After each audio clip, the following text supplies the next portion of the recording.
Have you ever found yourself thinking about someone you were never with? Someone who doesn't belong to your life technically, but somehow they've set up camp in your thoughts. They show up in your dreams, they pop into your prayers, they live in the in-between moments when no one's watching. They don't make sense in your story, but they're there. You didn't hold their hand, you didn't kiss them, you never crossed that line.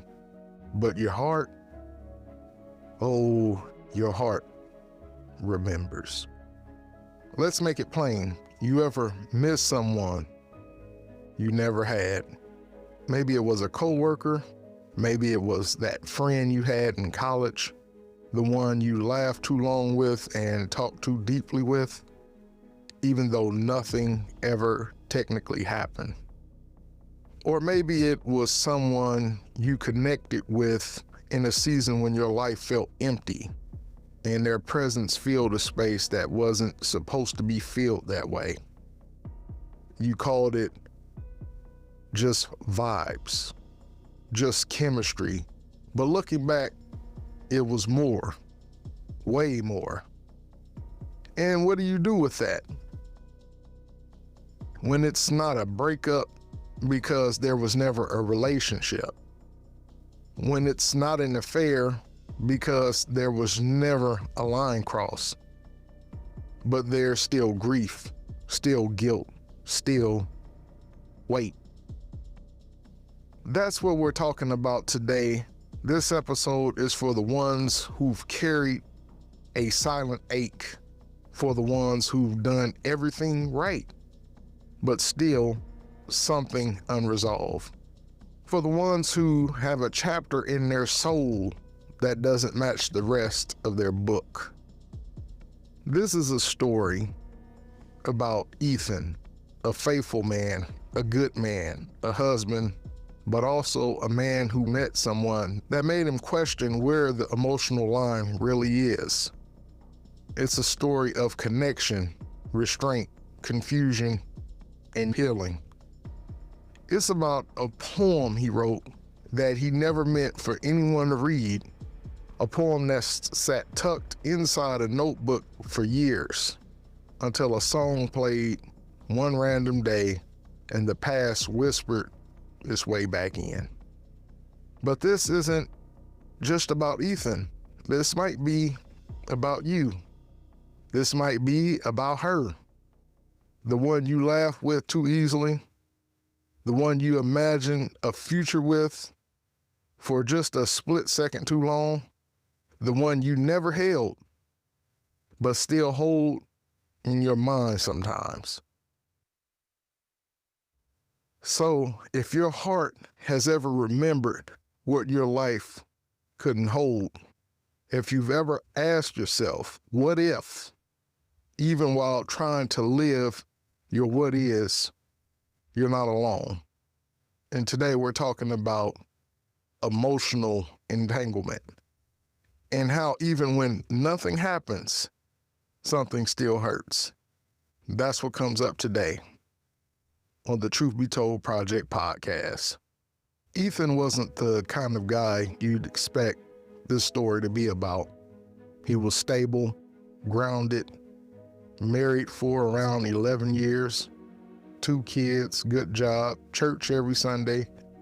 He wasn't chasing attention. He wasn't scrolling late at night, wasn't out there entertaining options. He was faithful, the kind of man you'd point to and say, he's solid. But life isn't always about what you do. It's about what lingers. He met Tracy at a conference. It wasn't romantic. It wasn't planned. She was on a panel about faith and mental health. Ethan was attending solo, part work, part spiritual reset, just another event. And then she spoke, not just with her words, but with a calm, disarming presence, the kind that makes you lean in without realizing it. Her voice was confident. Her laugh had this healing rhythm. And when she talked about grief, it wasn't theory, it was survival. Ethan felt something shift in him, not in a dramatic thunderclap kind of way, more like a door cracked open somewhere in his chest. They talked afterward, quick, surface level, great panel. Thank you for sharing. Really appreciated your thoughts. That could have been it. Maybe even should have been it. But then she emailed the following week to send an article she'd referenced. He replied. She followed up.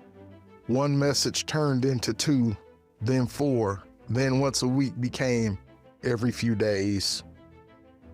Still professional, still respectful, but the messages grew. More laughter, more details, more depth.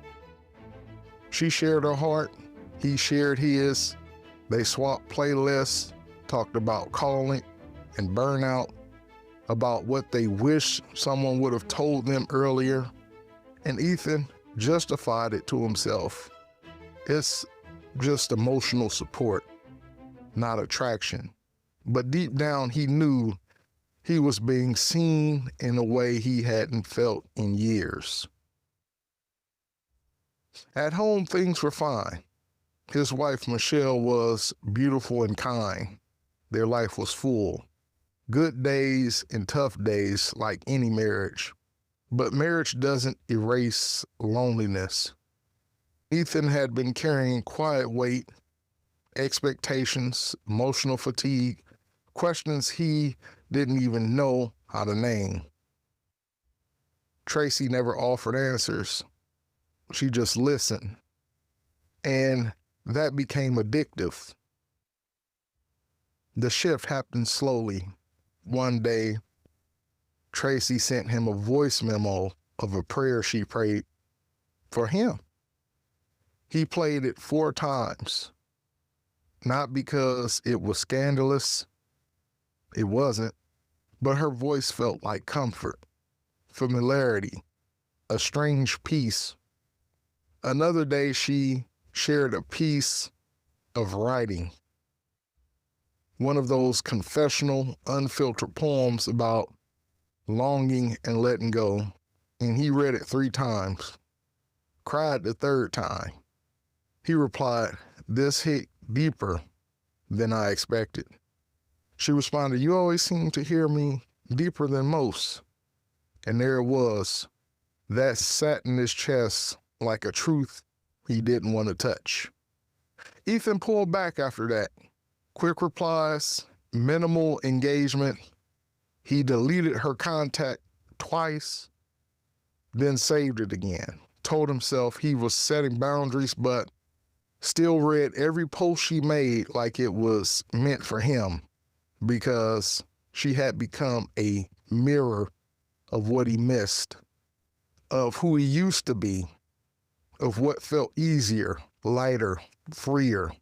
He never crossed a physical line, but in his thoughts, he built an entire future that wasn't real and mourned it like it died. Years went by. Tracy moved to a different department, maybe even a different city. Life changed. Her name showed up less and less until one day it didn't show up at all, and Ethan convinced himself that was good.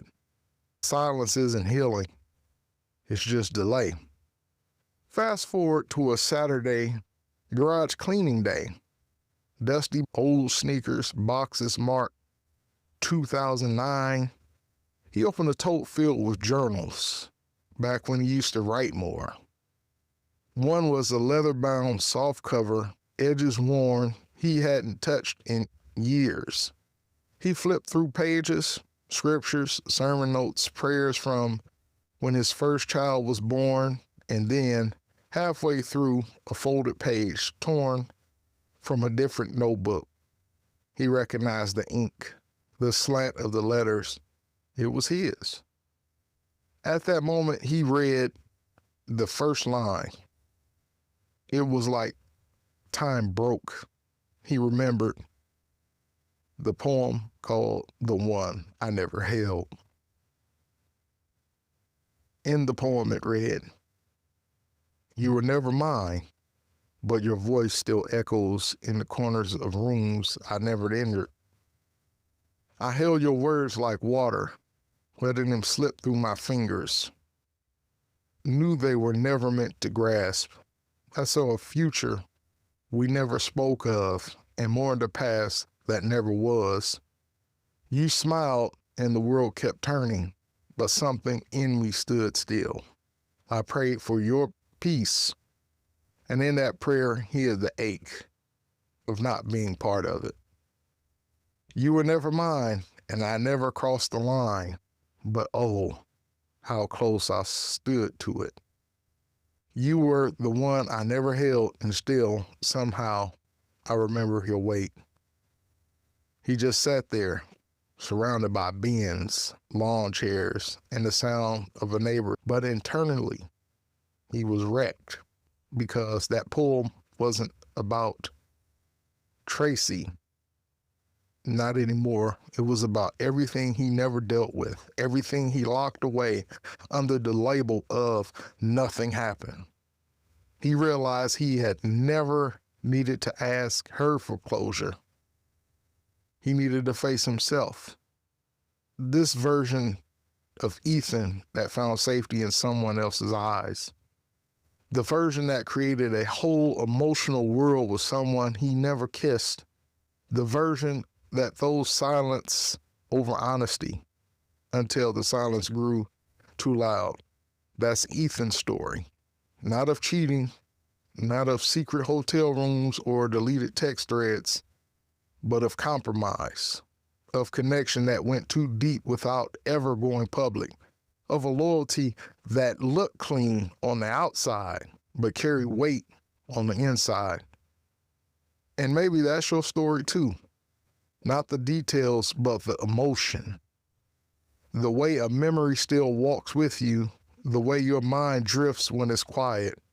The person who flashes through your thoughts like a ghost, uninvited, but not unfamiliar. This section is not here to shame you. It's to show you you're not alone. And more importantly, there's still time to heal. In the days after finding the poem, Ethan found himself distracted. He'd be in the middle of a work meeting, but mentally replaying the poem. Not the words, he knew those already. It was the feeling that haunted him, the emotional residue, the hidden tether to something that never happened, but still had power. He wasn't ashamed of Tracy, but he was ashamed of how much she had shaped him. It wasn't like he thought about her every day, but it was enough to unsettle him, enough to make him question how long he'd been avoiding his own heart. That night, after the kids were in bed and Michelle was reading on the couch, Ethan sat at the kitchen table, journal open, pen ready. He hadn't written like this in years, and he started with the question, why did I hold on to her? And then he wrote the answer, raw, without editing, because she made me feel known in a way I hadn't let anyone else know me, not even Michelle. She saw the part of me I stopped bringing to the surface, the poetic part, the vulnerable part, the part that questioned and doubted and broke and still wanted to be held. And as he wrote, something cracked. Not about Tracy, about himself. He had let parts of him go quiet. He had slowly stopped being known in his marriage, not because Michelle wasn't willing, but because he stopped offering. And Tracy, she just found the open door. The next morning, he did something he hadn't planned. He showed Michelle the poem. He didn't explain it at first. He just handed it to her with trembling fingers and a whisper.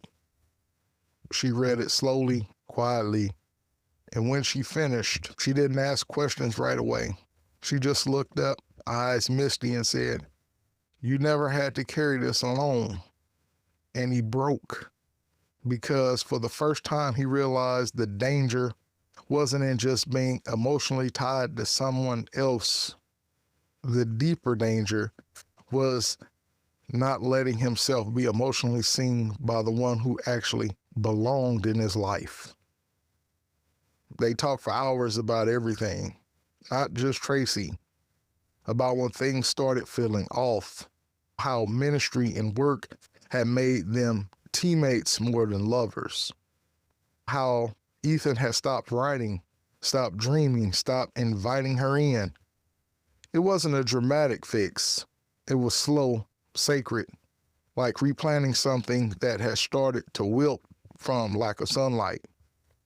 In the weeks that followed, Ethan kept writing, not poems to Tracy, prayers, thoughts, pieces of his own healing. He brought Michelle into the process. They prayed together, had awkward conversations, some painful, some freeing.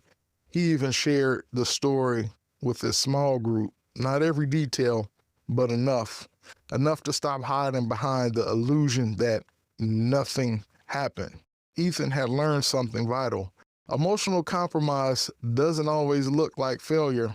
Sometimes it looks like emptiness, the kind that sneaks up on you after years of neglecting the deeper parts of yourself. Here's what Ethan would tell you. If he could sit across from you today, you don't have to act on something for it to take root. You don't have to cheat to be entangled. And just because you never crossed the line doesn't mean there's nothing to bring to God. Healing isn't about shame, it's about honesty. And honesty, that's the beginning of real love, real freedom, real healing. It took Ethan weeks before he opened that journal again. He wasn't avoiding it, he was absorbing it. Everything the story had revealed, not just about Tracy or his marriage, but about the subtle ways we disconnect from our own souls, how we numb ourselves with busyness, convince ourselves we're fine because we've avoided scandal, while secretly nursing silent wounds. One evening he sat alone on the back porch, journal open, stars overhead, and for the first time he prayed out loud, "God, I never meant to fall into this, but I also never invited you into the cracks where it started. I gave you my choices, but I didn't give you my ache." That night, something shifted. Not lightning, not fireworks, just a stillness, a deep breath, a sense that healing had finally started. He began to realize that part of his emotional vulnerability wasn't just about Tracy. It was about identity, about his desire to be seen as more than roles: husband, father, provider, church leader. Tracy saw the artist in him, the poet, the boy who used to dream, but that boy was never meant to be healed by someone else. He was meant to be seen by God and invited into the light of grace. Ethan started meeting with a counselor, a Christian therapist who helped him unpack not just the attachment, but the loneliness beneath it, the loss of voice, the pressure of always being the strong one. He journaled more. He and Michelle began to schedule weekly check-ins, not to, quote unquote, fix things, but to just be honest, to ask, "How's your heart?" and mean it. And most importantly, Ethan began to believe that God could heal the parts of him he long thought were permanently cracked. Months later, Ethan stood before a man's group and said something he never thought he'd say. "I didn't need forgiveness for what I did. I needed healing for what I never said." He talked about emotional entanglement, not to confess scandal, but to offer language to men who didn't know how to name their ache. And in that space, others started to open up too. Because sometimes freedom doesn't come from fixing your past, it comes from no longer hiding it. This was the end of Ethan's story with Tracy, but it wasn't the end of Ethan's healing. Maybe that's the whole point. The goal isn't to erase what happened or didn't happen. The goal is to let God into the places where your silence lives, to let him carry the ache of the almost so you can live fully in the present you've been given. Because the one you never held shouldn't still be holding you. Maybe you've never used the term before. Maybe it sounds clinical, like something from a therapy book. But emotional entanglement is real, it's quiet, and it's more common than most people are willing to admit. Let's just call it what it is. Emotional entanglement is when your heart starts building a life your real life can't support. It's when your feelings start writing love stories your reality has no room for. It's when you're mentally and emotionally drift towards someone even when nothing ever physically happens. It's not just about flirtation. It's not just about crushes. It's about attachment, attention, energy, imagination. And if you've ever found yourself saying, I think about them more than I should. I wish I could talk to them about this instead of my spouse. It's not wrong, we're just close. Then you've already brushed up against the edges of it. Let's be real. It doesn't take cheating to be unfaithful. All it takes is fantasizing about someone else showing up in a moment your actual partner can't fix. Sometimes it's someone who gets you, who makes you feel interesting. Sometimes it's late night texts that start with a prayer request and end up with little jokes you wouldn't say out loud if your spouse was watching. You tell yourself it's not a big deal, it's just emotional. But emotional entanglement is a big deal because your emotional world is sacred. When God tells us in Proverbs 4:23, guard your heart for everything you do flows from it. He's not talking about physical fences. He's talking about attention, intention, imagination, the stuff no one else sees but still steers your soul. Emotional entanglement thrives in secrecy, in places where there's no accountability. It starts as harmless and ends as haunting.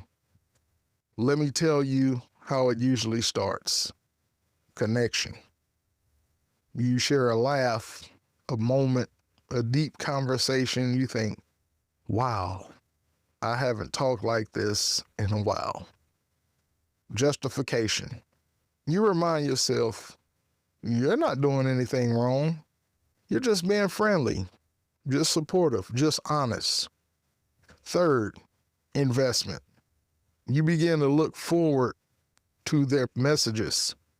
You notice when they don't reply fast enough.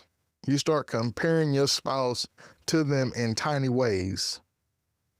Fourth, imagination. You think about how different things would be if you met them first. You replay conversations. You dream little dreams. 5, conflict.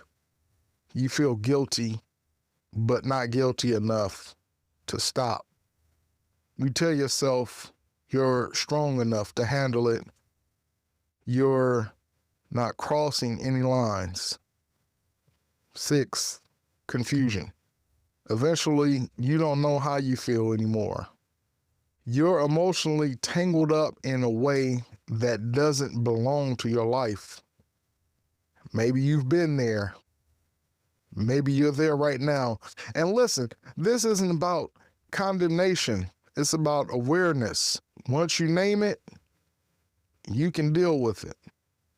Some people walk through this with someone they barely know, a friend online, a coworker, someone from church maybe. For others, it's an ex, or someone they almost dated, or someone they've been cool with until those conversations started to carry too much meaning. Here's the thing, you don't have to kiss someone to be entangled with them. Sometimes the soul is more vulnerable than the body, and when the soul starts leaning, lingering, longing, even when your hands stay clean, your heart can still be compromised. And here's what makes this so dangerous. Emotional entanglement doesn't demand immediate consequences. It doesn't wreck things overnight. It slow burns your focus, your desire, your intimacy. You become less present at home, less emotionally available to your spouse, more easily irritated, more mentally distracted, more spiritually distant. Not because of one big decision, but because of hundreds of tiny ones that added up. And here's the most sobering part. You can love Jesus and still get entangled. You can lead worship, serve in ministry, show up at Bible study, and still find your heart stuck in a storyline God never wrote for you. That's not to shame you. That's to free you. Because it means emotional struggle doesn't make you fake. It makes you human. But it also means we need to stop pretending it's not real just because it's invisible. And I want to ask you a few questions. Be honest with yourself. Who do you think about when you're feeling disconnected or discouraged?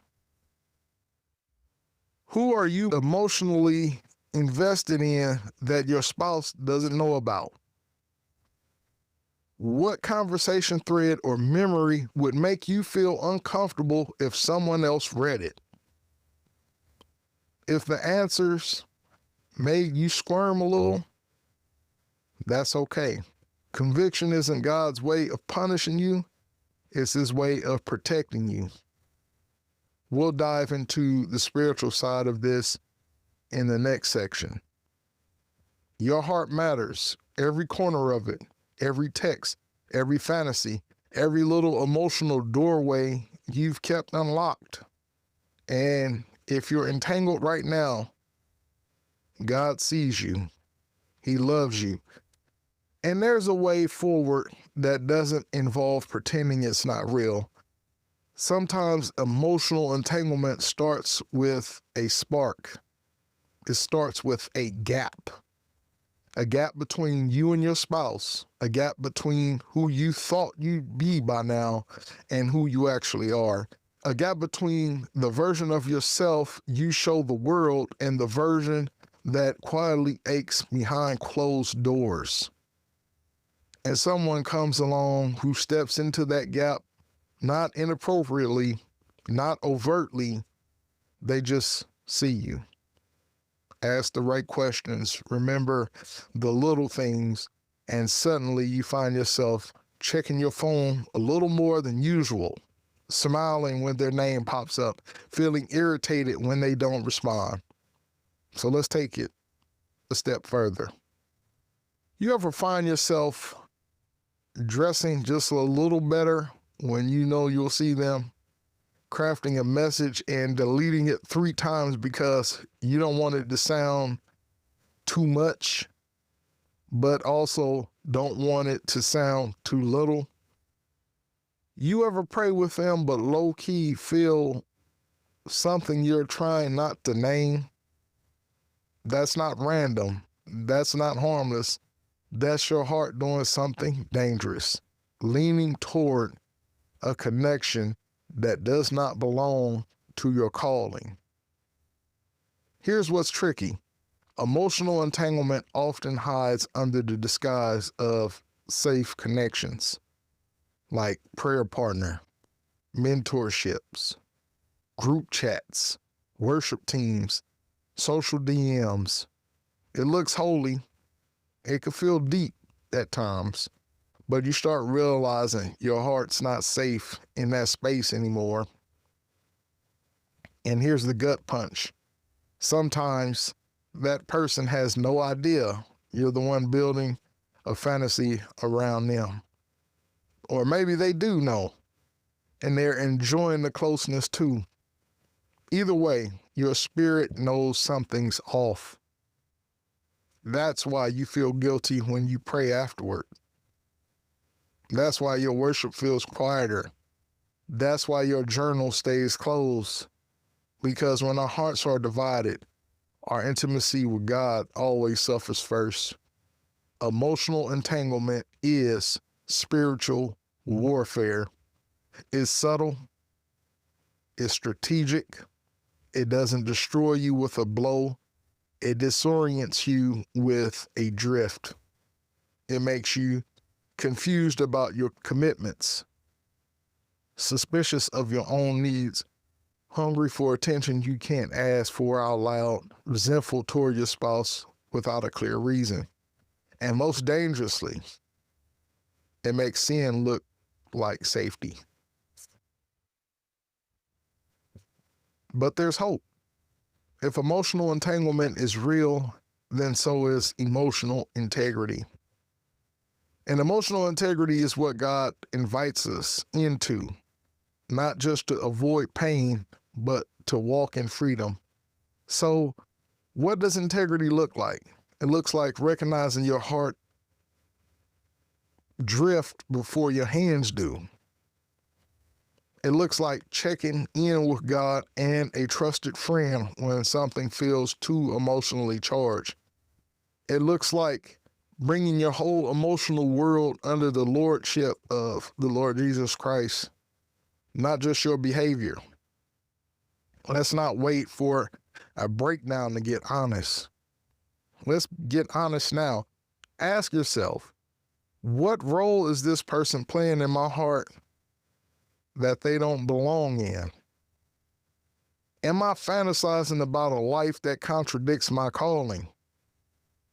Have I allowed access to parts of me that are reserved for the person I'm married to or in covenant with?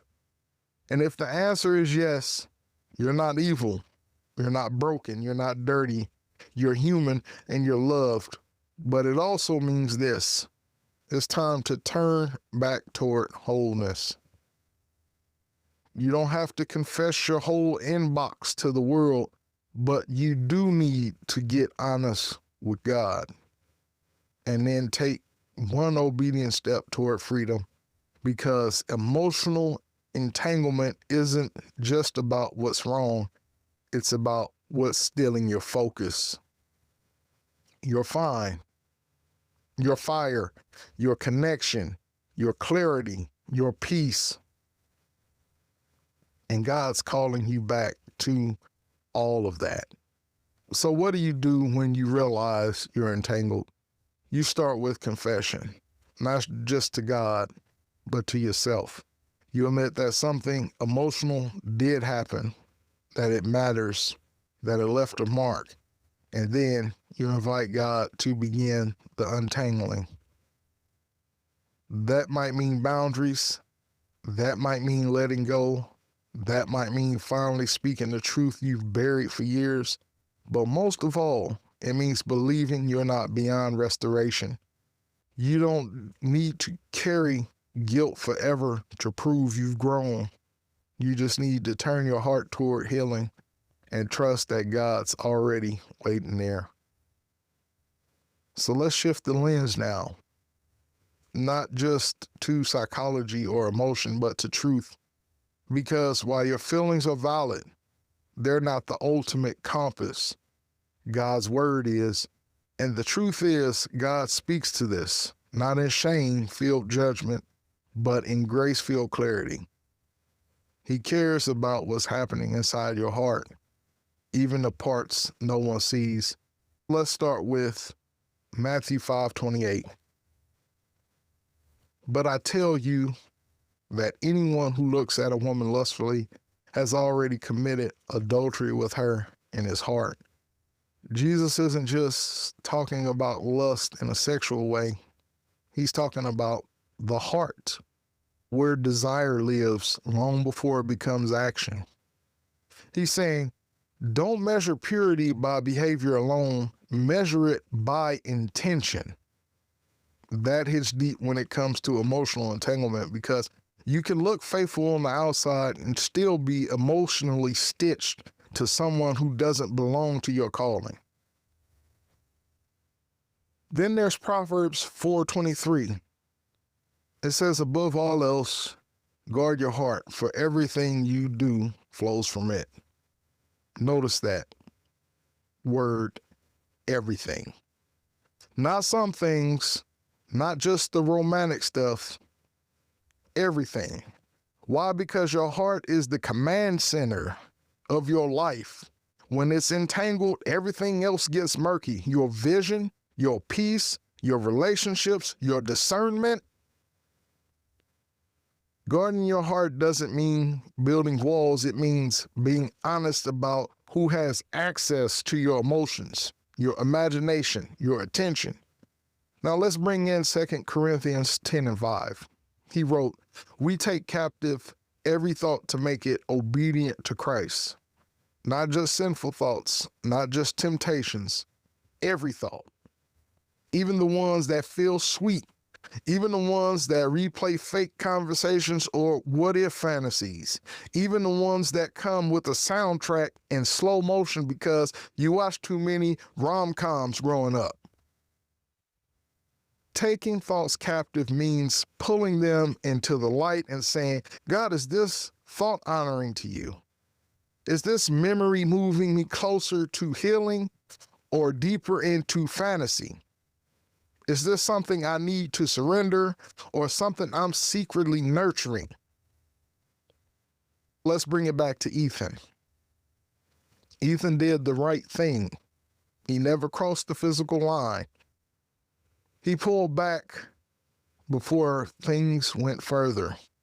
But the part that was missing, he never invited God into the womb.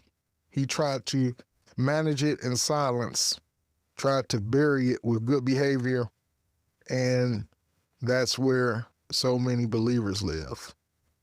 Not in rebellion, not in scandal, but internal conflict, carrying emotions they never surrendered because technically they didn't do anything wrong.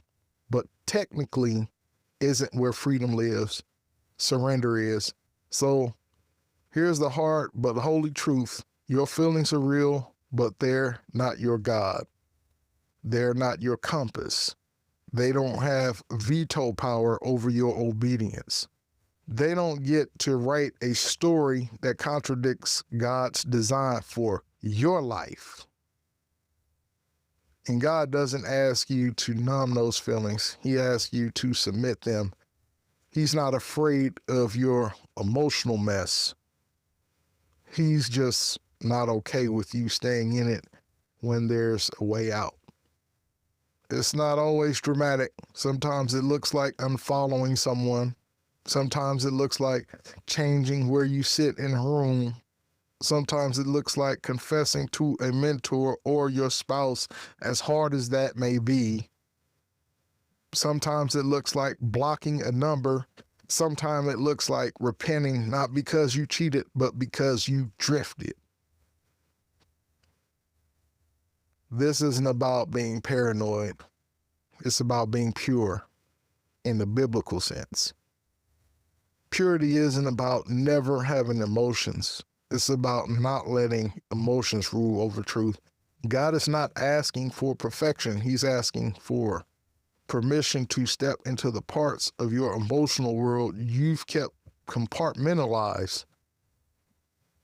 God, you can have my worship, but not my secret feelings. God, I'll serve, but I'm keeping that one fantasy to myself. God, I'm not acting on it, so it's fine. No, he wants all of you, not because he's controlling, because he's healing. The Spirit of God doesn't just call us to truth, he walks with us in grace. That means when you feel the ache, the pull, the memory, the old emotion resurfacing, you don't have to carry it alone. You don't have to pretend you're stronger than you are. You just have to invite him in. Maybe that's your next step. Not a dramatic goodbye, not a big confession, just a quiet surrender. God, I give you the part of me that's still holding on. God, help me stop feeding what you're asking me to release. God, I want what you want, even if it means grieving what I thought was beautiful. Because honoring God is more important than romanticizing what never was. Freedom doesn't come from replaying the fantasy. It comes from finally letting it go. Here's what we often forget in the swirl of feelings and fantasies. God isn't just after your avoidance of sin. He's after the alignment of your soul. He's not impressed by how long you've gone without texting someone. He's moved when you open the locked door of your heart and say, here too, Lord, this place too. Because emotional purity isn't just about romantic feelings, it's about undivided affection. It's about devoted attention. It's about intimacy with God being the core, not the casualty of your emotional world. Let's look at another powerful example in Psalm 139, 23 and 24. It says, search me, O God, and know my heart. Test me and know my anxious thoughts. See if there is any offensive way in me, and lead me in the way everlasting. This is a prayer of invitation. David doesn't say, I'll figure it out and get back to you. He says, God, I need you to help me recognize what's offensive in me. That's our prayer, especially when it comes to our internal world. Sometimes we're so used to our emotional patterns, our emotional dependencies, that we can't recognize that's unhealthy anymore. We need the Holy Spirit to point it out, not to condemn us, but to gently redirect us. Let's be honest. Sometimes it's hard to let go of emotional attachments because they felt good, even if they weren't God. They felt comforting, safe, exciting, familiar. They brought color to a dull season, spark to a dry soul, connection in a lonely place. But God's love doesn't just comfort you. It calls you higher. It pulls you out of the fantasy and into freedom. It pulls you out of secret emotions and into sacred wholeness. You were made for covenant, not confusion. You were made for clarity, not chaos. You were made for peace, not pretending. And yes, surrender might hurt at first. Letting go of the person you never held might feel like grief, but trust me, God will never ask you to release something without giving you something greater in return. That might be healing in your marriage. That might be restoration in your identity. That might be a deeper intimacy with him than you've ever known, but you won't get there carrying a shadow romance in your soul. So take this to heart today. God is not surprised by your emotional attachments. He's not disappointed in your humanity, but he is inviting you to more purity, more peace, more freedom, more presence, more joy, not because you earned it, but because you asked for it. And that invitation is open to you. So what do we do with Ethan's story? What do we do with the poem, the ache, the years of silence, the quiet unraveling, and gentle redemption. We don't just listen to it, we learn from it, because Ethan isn't a fictional escape. He's a mirror, and his story gives us language for what many of us have felt but never admitted. So let's break it down. Emotional compromise is just as serious as physical compromise. We live in a world that's taught us if nothing happened, it doesn't count. But that's not what Jesus taught. Jesus went straight to the heart, to where the drift begins, to the private imaginations, the unsurrendered glances, the little stories we write in our heads that were never meant to be a part of our testimony. Emotional compromise leaves a mark, not because it's obvious, but because it's internal, it's subtle, and therefore it often goes unchecked. Left alone, it can shape how we show up in marriage, in friendship, in worship, in leadership. In fragments, it fragments our focus, it divides our devotion, and it's no less serious just because we kept our hands clean.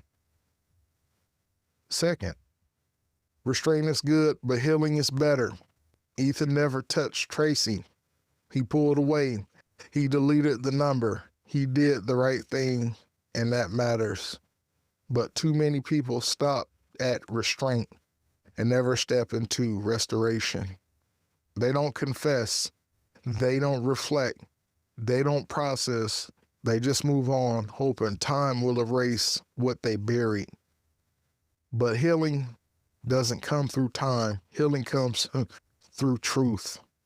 And if you only walk away without ever letting God deal with what grew in you emotionally, then you're still carrying it. You might have left the situation, but the situation hasn't left you.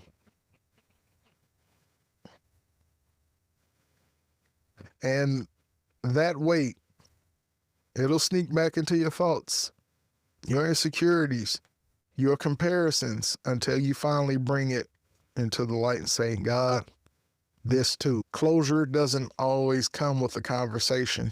It comes with surrender.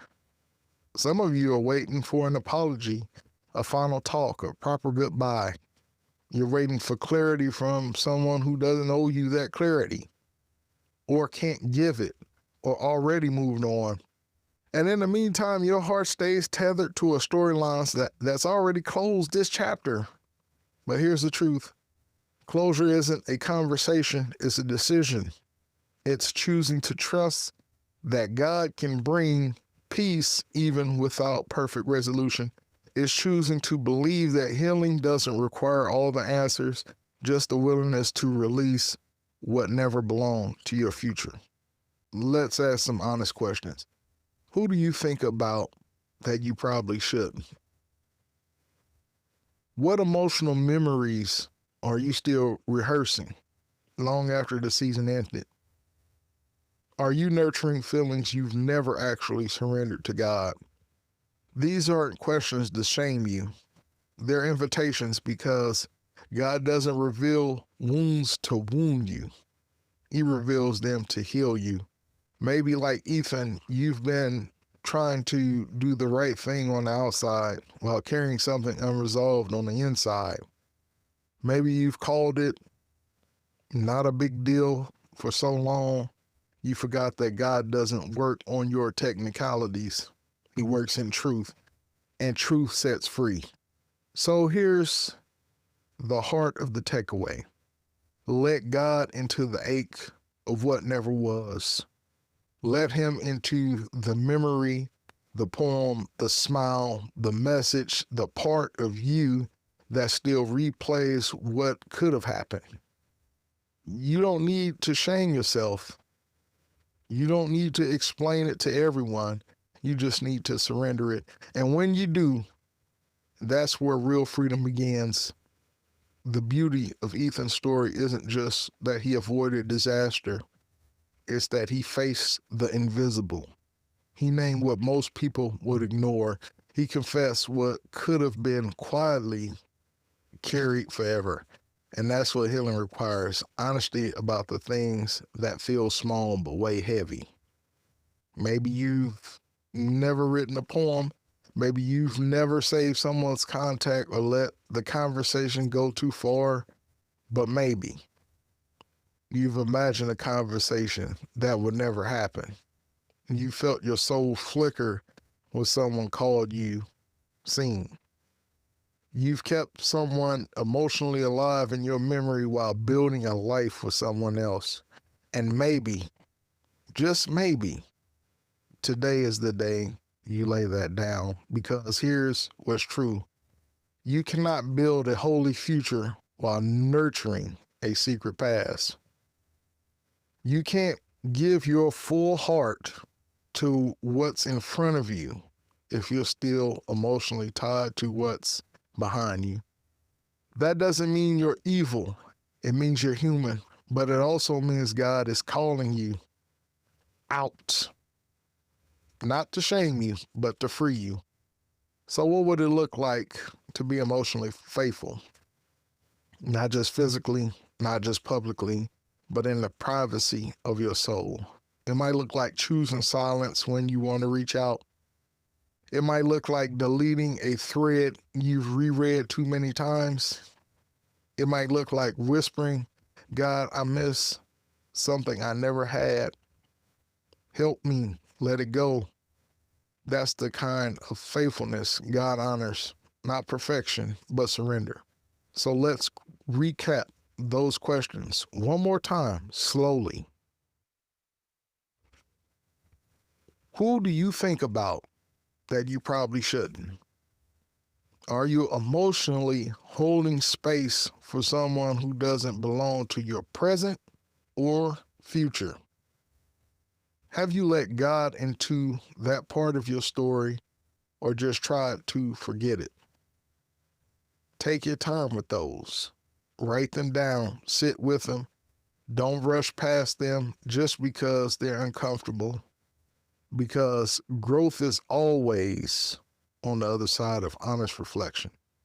You can't go back and rewrite the memory, but you can stop rehearsing it. You can release it. And in that release, you'll find something even better than closure. Peace. Not because you made sense of it, but because you gave it back to the one who can heal what's hidden. Before we close today, I want to give you a moment not to do anything, not to strive, just to breathe. Because this episode wasn't just a message, it was a mirror. Sometimes the hardest part of healing is admitting we've been hurt by what never actually happened. But God knows, and even more, He cares. So let's pray together right now, wherever you are, on a walk, in your car, sitting on your bed. Just pause. Let these words be yours. God, I surrender every memory I've been secretly nurturing. I give you every smile I've replayed, every conversation I've romanticized, every scenario I've daydreamed. I release the weight of what never was, the ache of the almost, the fantasy that I gave too much space in my mind. I've carried things in silence out of guilt, out of pride, or just out of habit. But you already see it all. And still, you call me beloved. So today, help me stop hiding. I open my hands and ask for your help. Help me honor my relationships, my thoughts and emotions. Help me walk in purity, not just with my body, but with my attention, with my affections. Heal the ache of what never was and free my heart for what is. Thank you for loving me through my humanity, for walking me back to peace, and for reminding me that nothing is wasted when it's surrendered to you. In Jesus' name, amen. Now, take a deep breath. You're not behind. You're not broken. You're just human. God is deeply invested in your healing. If this episode stirs something in you, keep going with me. Next time we're diving deeper, packing what emotionally entangled looks like in real time and how to recognize it before it takes root. How to guard your heart without going numb, how to feel deeply but love wisely, and build relationships that reflect God's design, not just your desires. It's gonna be raw, practical, and freeing. Make sure you're subscribed because the journey to emotional wholeness is just getting started. And if you're thinking, I don't even know how to start letting go, start here. You don't have to do it alone. You weren't meant to navigate emotional healing in isolation. You weren't designed to silently wrestle with memories, fantasies, or fears that feel too fragile to name. That's why community matters. That's why conversations like this matter, because the enemy thrives in secrecy, but freedom lives in light. So here's what I want to challenge you to do this week. Talk to God out loud, even if it's messy. Write a journal entry to the version of yourself still holding on. Share this episode with someone who might be silently carrying. Send one honest message to someone you trust. Hey, I listened to something today and it made me realize I've got some emotional stuff I need to talk about. That's it. One small act of honesty can open a massive door to healing. You're not disqualified because you love someone quietly. You're not broken because you got attached. You are not hopeless because your heart went places your life couldn't follow. You are loved, seen, understood, and completely redeemable. God has always been invested in your healing, and this moment, this is just the beginning. Thanks for spending time with your boy today. If your heart felt seen, if your soul exhaled, if something inside of you whispered, that was for me, I want you to know it was. God's not just in the thunder, He's in the soft unraveling, in the gentle realization, in the quiet, honest surrender. Today was one of those moments. If you're carrying something after this episode, don't carry it alone. Talk to God, talk to someone you trust, write about it, pray about it. Share this episode with a friend who might be silently carrying the same ache, because healing doesn't happen in hiding, it happens in honesty. If this episode helped you, I'd love you to leave a review. It helps others find the show. And hit that subscribe button so you never miss a moment like this. Next week, we're diving into how to recognize emotional entanglement before it takes root, what to watch out for, what to avoid, how to build guardrails without building walls. Until then, this has been a Truth Be Told project, and as always, don't just live by default, live by design. God's design. Peace.